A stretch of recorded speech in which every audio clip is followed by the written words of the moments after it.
Olá, eu sou a Júlia, apresentadora virtual da Unimed Ribeirão Preto. Bem-vindo ao vídeo do mês de agosto. Hoje vamos falar sobre a demência. Estima-se que a prevalência no mundo seja de aproximadamente 57 milhões de pessoas portadoras de demência, com uma incidência de 10 milhões de casos novos por ano. No Brasil, a partir de dados do ano de 2023, estima-se que 1.700.000 indivíduos acima de 60 anos de idade sejam portadores de um quadro demencial de qualquer etiologia. Importante salientar que a prevalência dobra a cada 5 anos a partir dos 65 anos de idade. Esses números são alarmantes. As pessoas em geral tendem a associar o esquecimento à demência. No entanto, na maioria dos casos, ele é um fenômeno normal. O esquecimento com relevância clínica, porém, é o principal alerta para o Alzheimer. Esquecer é algo natural. O problema está no tipo de esquecimento. Repetir a mesma história várias vezes, esquecer pessoas próximas ou trajetos habituais são sinais que merecem atenção. Muitas pessoas queixam-se de memória ruim sem apresentarem, entretanto, alterações em testes cognitivos específicos. Há uma baixa correlação entre a autoavaliação da memória e o desempenho em testes neuropsicológicos. Por isso, é importante realizar um diagnóstico diferencial. Vale ressaltar que depressão, inadequações e baixa autoconfiança podem interferir na autoavaliação da memória. É normal que as pessoas esqueçam alguns recados ou nomes de pessoas distantes, ou então que falhem em momentos nos quais a atenção estava reduzida. Por outro lado, se houver a perda de reconhecimentos de familiares, o fato de perder-se em locais conhecidos ou repetição de histórias é diferente. Nestes casos, torna-se necessário uma avaliação da cognição através de testes específicos. É importante ressaltar que 45% ao menos dos fatores que levam à demência são passíveis de prevenção. Este é um importante papel a ser desempenhado por todos os médicos e profissionais da saúde. Muitos fatores poderiam ser modificados na meia-idade. Dentre eles, ressalta-se a busca e atuação em problemas auditivos e do LDL colesterol elevado, entre outros mostrados nesta figura. Em países de baixa ou média renda, a participação destes fatores na instalação de demências é muito significativo. O diagnóstico de uma síndrome demencial pode ser feito a partir destes critérios do DSM-5. Memória: dificuldade em aprender novas informações ou em lembrar informações previamente aprendidas. Linguagem: problemas com a compreensão ou expressão da linguagem, como encontrar palavras ou seguir instruções. Funções executivas: dificuldades com planejamento, organização, resolução de problemas e tomada de decisões. Atenção: incapacidade de focar a atenção, manter-se atento ou alternar entre tarefas. Função perceptivo-motora: dificuldades com percepção visual, coordenação motora e habilidades visoespaciais. Cognição social: problemas em entender e responder adequadamente às situações sociais, reconhecer emoções e regular o comportamento. O diagnóstico definitivo será feito por especialista geriatra, neurologista ou psiquiatra, mas a suspeita e a avaliação inicial pode ser feita por outros profissionais da saúde.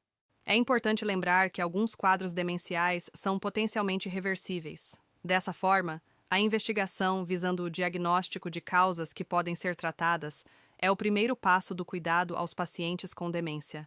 Infelizmente, este grupo apresenta menor prevalência do que as demências por causa degenerativa.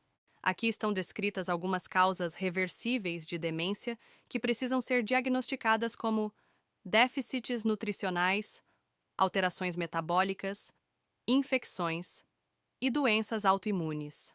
Além disso, devemos estar atentos a doenças intrínsecas do sistema nervoso central, como causas de demência reversível, e cuja elucidação etiológica depende de diagnóstico por imagem.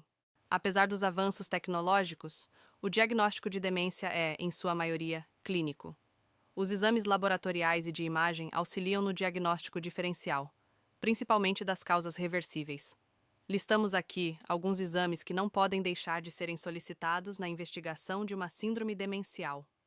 Desde exames laboratoriais de rotina, como hemograma e bioquímica, passando por avaliação endócrina e nutricional, além de sorologias e exames específicos para o diagnóstico de doenças infecciosas e autoimunes.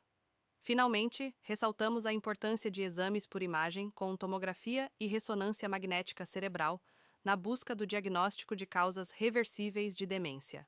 O hematoma subdural crônico deve ser suspeitado quando, na história clínica do paciente, há relato de uma queda consciência. Com a drenagem do hematoma, poderá haver a reversão de sintomas.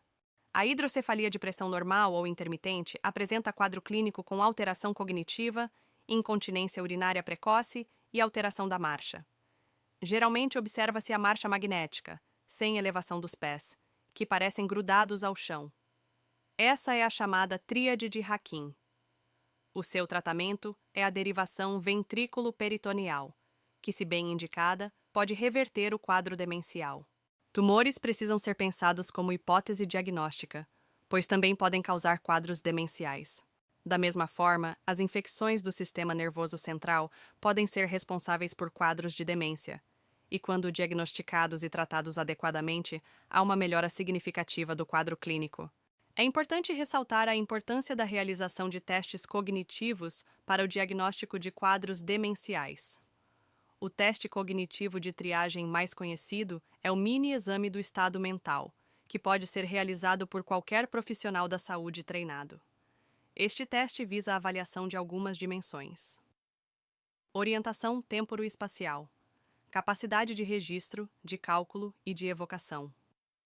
E, finalmente, uma avaliação qualitativa da linguagem. O Mini Mental é um teste que gera uma pontuação. Importante salientar que o grau de escolaridade impacta nesta pontuação. Pontuação abaixo deste cortes indica um rastreio positivo para a demência. A positividade do teste indica um encaminhamento para a avaliação diagnóstica pelo especialista. A avaliação completa da cognição poderá ser realizada por neuropsicólogos com a solicitação dos especialistas. Como já dito, infelizmente, a maioria das demências não é passível de cura, assim como tem um caráter progressivo. A doença de Alzheimer representa entre 50% e 60% dos casos demenciais irreversíveis. Também não podemos deixar de citar a demência por corpúsculos de Lewy e a demência vascular por múltiplos infartos, que juntas podem representar entre 30% e 40% dos casos. As demências se manifestam de formas distintas. A demência por corpúsculos de Lewy, por exemplo, costuma começar com alucinações visuais e sintomas motores semelhantes ao do Parkinson. Já a demência frontotemporal pode se apresentar com mudança de comportamento e desinibição. O diagnóstico de um quadro demencial irreversível não significa que não possam ser administrados tratamentos medicamentosos e não medicamentosos para retardar a evolução. Muito pelo contrário. Além disso, é essencial cuidar de sintomas associados, o que impacta significativamente a qualidade de vida. Vamos falar um pouco de Alzheimer. É comum ouvir as palavras Alzheimer e demência, sendo usadas como se tivessem o mesmo significado. Nós já vimos aqui que, embora relacionadas, essas condições são diferentes, e compreender essa distinção pode ser essencial para garantir o diagnóstico e o tratamento adequados. O Alzheimer é a causa mais comum de demência. Todo paciente com Alzheimer tem demência, mas nem todo paciente com demência tem Alzheimer. O Alzheimer tem início insidioso e progressão lenta, ou seja, os sintomas aparecem aos poucos e se agravam com o tempo, aumentando significativamente os riscos. Quando falamos de doença de Alzheimer, estamos nos referindo a um grande período de doença em que apenas uma parte dela é sintomática, ou seja, somente uma parte do período da doença é a demência, porque existe uma grande fase anterior à sintomática. Quando aparecem os primeiros sintomas, a doença começou, em média, 20 anos antes. Em 2024, um estudo internacional listou 14 fatores modificáveis que, se controlados na meia-idade, podem prevenir quase metade dos casos.